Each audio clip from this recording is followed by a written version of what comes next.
एक समय की बात है, दक्षिण भारत के एक छोटे से गांव में सरस्वती अपने बेटे चिन्मय के साथ रहती थी। सरस्वती के शौहर का 10 साल पहले इंतकाल हो गया था। तब से सरस्वती गांव में छोटे मोटे काम करके अपना और अपने बेटे का गुजारा करती थी। अब चिन्मय लगभग 15 साल का हो गया था। अम्मा, मैंने एक काम ढूंढ लिया है। कैसा काम? लकड़ियाँ काटने का काम। पर बेटे, उसके लिए तो तुमको जंगल जाना पड़ेगा। हाँ माँ। जंगल में जंगली जानवर भी होते हैं बेटे। अगर तुम्हें कुछ हो गया तो मेरा क्या होगा? अम्मा, ऐसा कुछ नहीं होगा, आप फिक्र मत कीजिए। मेरे साथ और भी लोग जंगल जाने वाले हैं। और ये देखो, मेरे पास कितनी बड़ी कुल्हाड़ी है। कोई जंगली जानवर मेरे पास भी नहीं आ पाएगा। अपना ख्याल रखना बेटे। हाँ अम्मा, आप फिक्र मत कीजिए। अगले दिन से चिन्मय बाकी लकड़हारों के साथ जंगल जाने लगा। लकड़हारों ने उसे लकड़ियाँ काटने सिखाया। वो भी जल्दी जल्दी काम सीख रहा था। ऐसे ही कई दिन बीत गए। बरसात के मौसम में एक दिन चिन्मय अकेले ही जंगल आ गया। वो लकड़ियाँ खोज रहा था। सारी लकड़ियाँ गीली थीं। ये सब तो गीली लकड़ियाँ हैं। थोड़ा आगे चलकर देखता हूँ। चिन्मय घने जंगलों में पहुँच गया। वहाँ अचानक उसे किसी के रोने की आवाज आने लगी। वो आवाज का पीछा करते हुए एक झाड़ी में जा पहुंचा, जहां उसने देखा कि एक लड़की दरख्त पर लटकी हुई थी और रो रही थी। अरे अरे अरे अरे, तुम यहाँ कैसे अटकी हुई हो? चिन्मय उस लड़की को खींचना चाहा तो उसने देखा कि उस लड़की के पर हैं। ये क्या, तुम्हारे तो पर हैं? हाँ, मैं परी हूँ। पहली बार धरती लोग घूमने आई थी। रात के अंधेरे में एक शेरनी मेरे पीछे पड़ी थी। मैं डर कर भागने लगी और यहाँ तक आ गई। मैं शेरनी से तो बच गई, पर तब से मैं निकल नहीं पा रही हूँ। मेरे पंख भी जख्मी हो गए हैं, देखो। चिन्मय ने अपनी कुल्हाड़ी से झाड़ियाँ काटकर परी को आजाद कर दिया। शुक्रिया, तुमने मुझे आजाद किया। तुम्हारा बहुत बहुत शुक्रिया। अब तुम मेरे साथ घर चलो। तुम जख्मी हो, इस हालत में तुम उड़ नहीं पाओगी। और अगर तुम इस जंगल में रही तो किसी न किसी जंगली जानवर का शिकार हो जाओगी। तुम मेरे साथ चलो। शायद तुम ठीक कह रहे हो। मगर तुम्हारे ये पर अगर इंसानों ने इसे देख लिया तो? कोई नहीं देखेगा। परी ने जादू किया और वो परी से एक मामूली लड़की में बदल गई। आप चलो। चिन्मय परी को अपने साथ घर ले आया और घर जाकर उसने अपनी अम्मा को सब कुछ बता दिया। अम्मा, परी के ठीक होने तक हमें इसका ख्याल रखना होगा।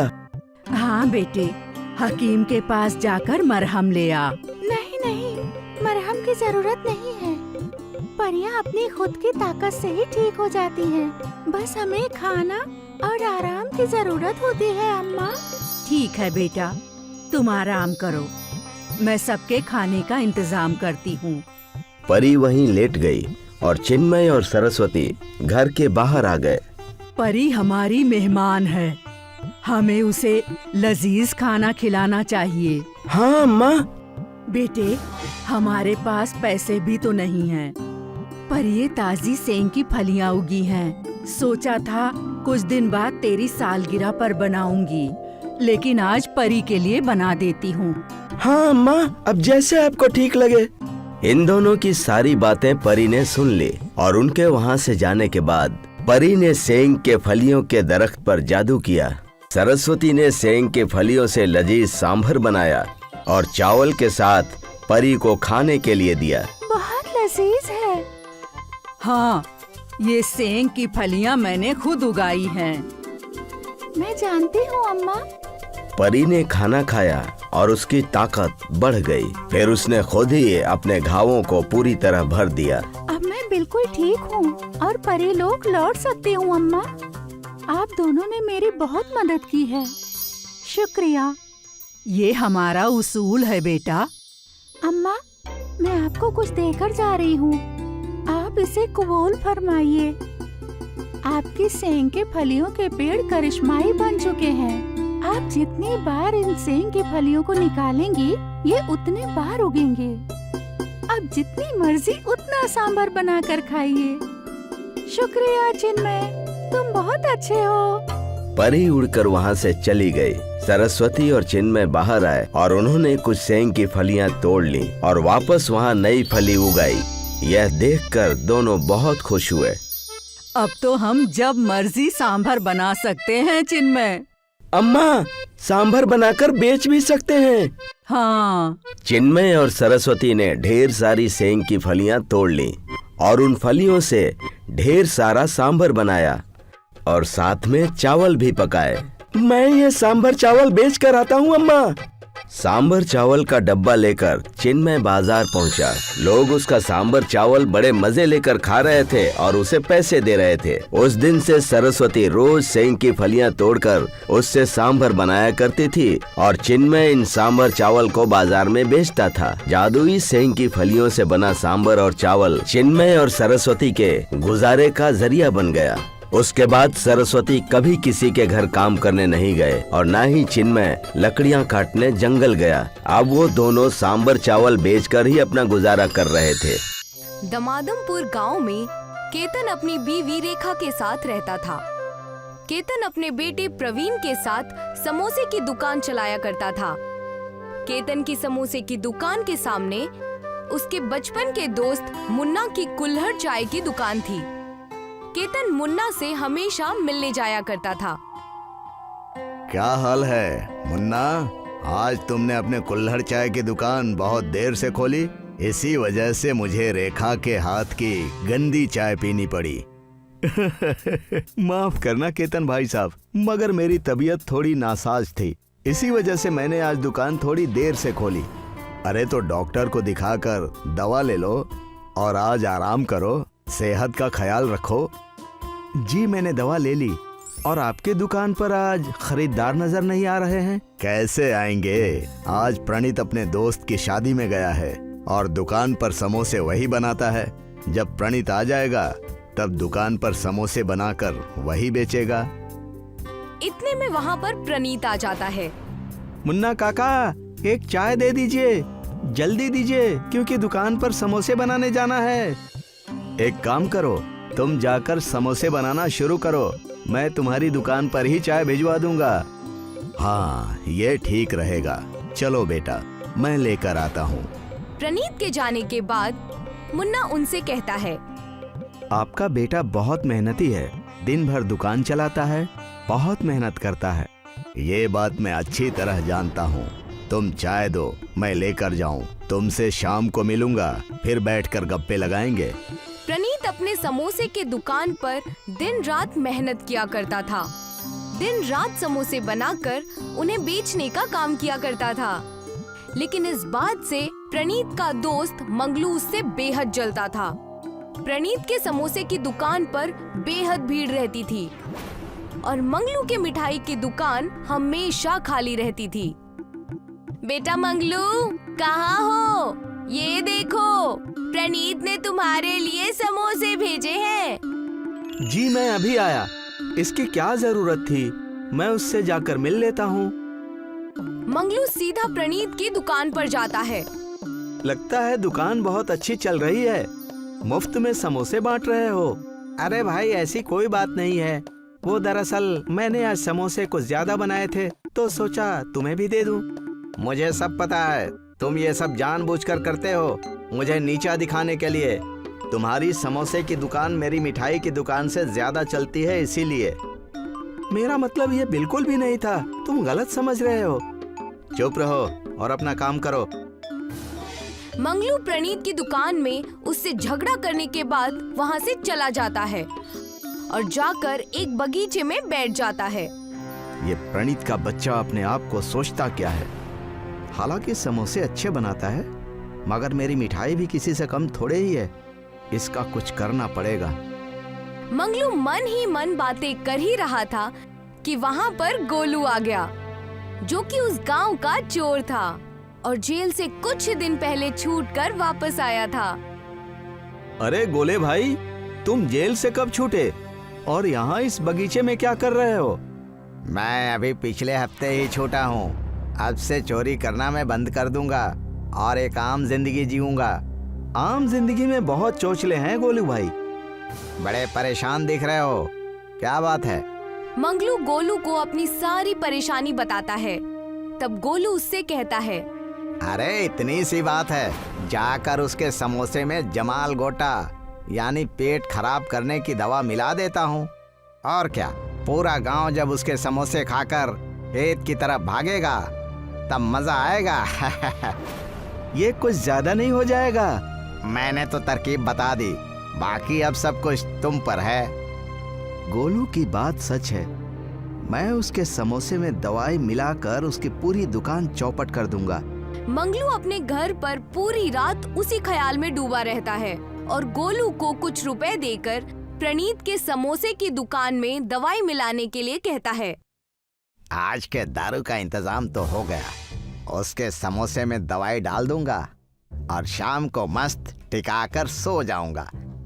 ये होती है जिंदगी, ऐसे जिंदगी, मजा आएगा।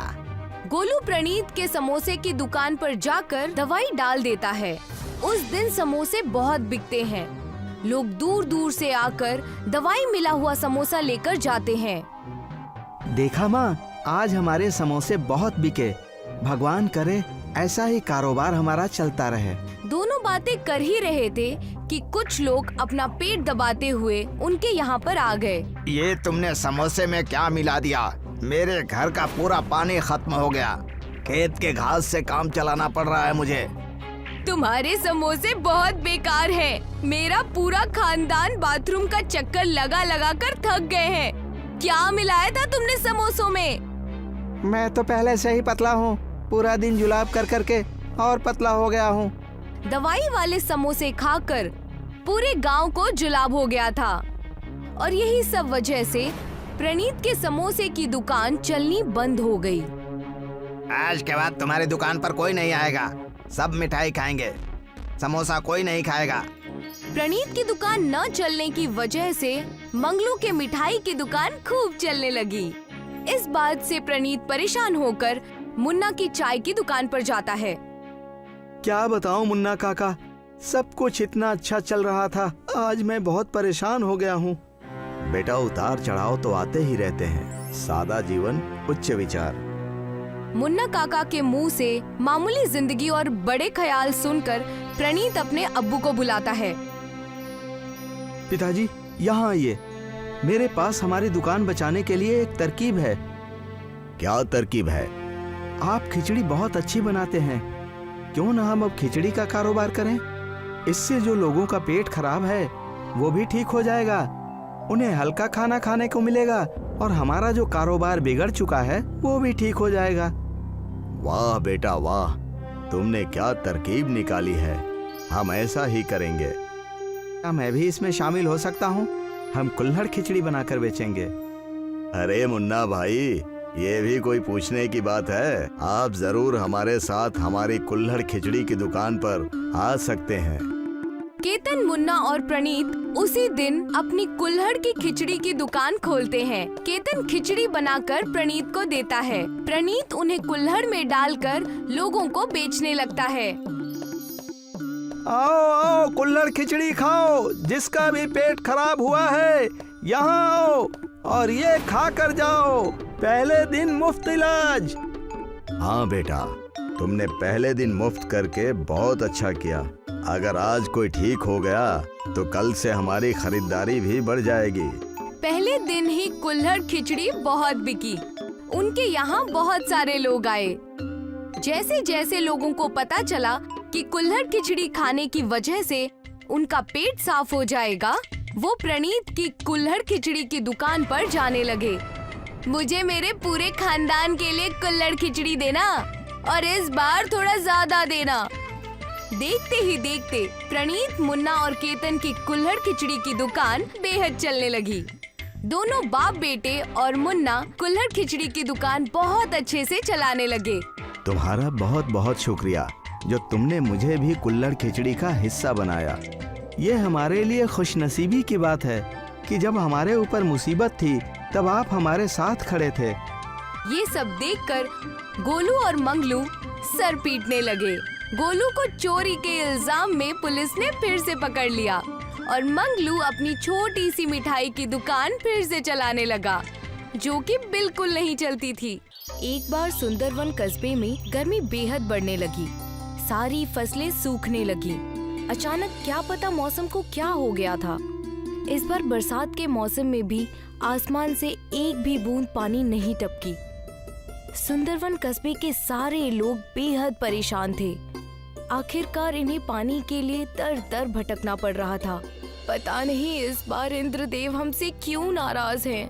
बरसात का मौसम खत्म होने वाला है, फिर भी आसमान में कहीं भी काले बादल नहीं नजर आ रहे।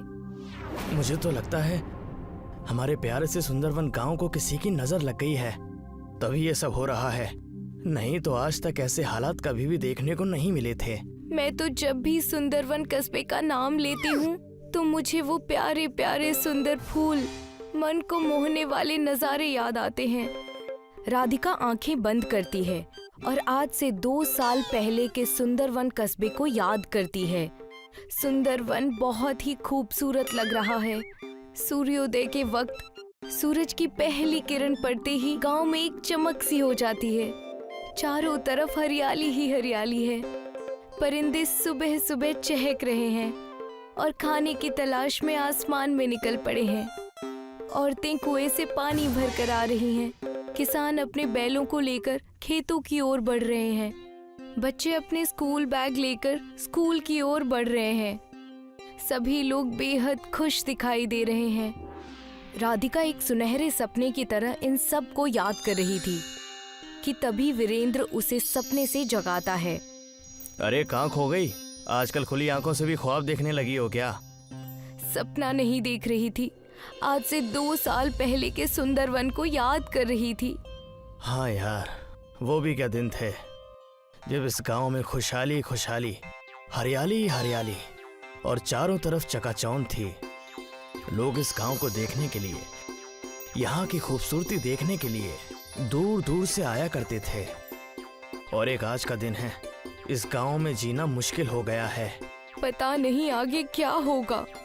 फसलें सूख जाने से पूरे कस्बे में अनाज की किल्लत है। किसी के भी घर में इतना राशन नहीं बचा कि वो 1 महीने तक भरपेट खाना खा सके। तुम 1 महीने की बात कर रही हो? हमारे घर में तो ऐसी हालत है कि 1 हफ्ते तक का राशन भी ठीक से नहीं बचा है। मुझे ही पता है कैसे मेरे अब्बू और अम्मी खुद को भूखा रखकर हमारा पेट भर रहे हैं। हे मालिक, हमारी मदद कीजिए, नहीं तो भूख के कारण हमारा ये सुंदरवन शमशान घाट में तब्दील हो जाएगा। मुझे लगता है हमें इस परेशानी को दूर करने के लिए हमें अपने गांव में एक हवन करवाना चाहिए। हाँ, यही सही रहेगा। वीरेंद्र और राधिका कस्बे में जाकर सभी लोगों को हवन के बारे में बताते हैं। सूखे की परेशानी को देखते हुए सभी लोग हवन के लिए तैयार हो जाते हैं। गांव में भगवान के मंदिर के सामने एक बहुत बड़ा हवन किया जाता है। हवन खत्म होने पर इस कस्बे में एक साधु बाबा आते हैं। भिक्षाम देहि माहि। साधु बाबा एक एक करके सबके दरवाजे पर जाते हैं। हे माई, ये साधु कई दिनों से भूखा है, कुछ खाने के लिए दे दो। बाबा, घर में तो कल रात से चूल्हा नहीं जला है। मैं एक दिन छोड़कर एक दिन खाना बनाती हूँ क्योंकि घर में उतना राशन ही नहीं है। ये सुनकर साधु बाबा जैसे ही उस घर से निकलने लगते हैं, वो औरत उन साधु बाबा को आवाज लगाती है, रुक जाइए बाबा, आप मेरे घर से खाली हाथ नहीं जा सकते। और वो औरत घर में जो भी राशन बचा है वो साधु बाबा की झोली में डाल देती है। ऊपर वाला तुम्हारा ख्याल रखे और तुम्हारी सारी मुसीबतों को दूर करे। साधु उस औरत को ढेर सारी दुआएं देकर और भिक्षा लेकर वहाँ से दूसरे घर की ओर चले जाते हैं। साधु को एक कुटिया दिखाई देती है जिसमें एक खानदान खाना खा रहा होता है। भिक्षाम देहि।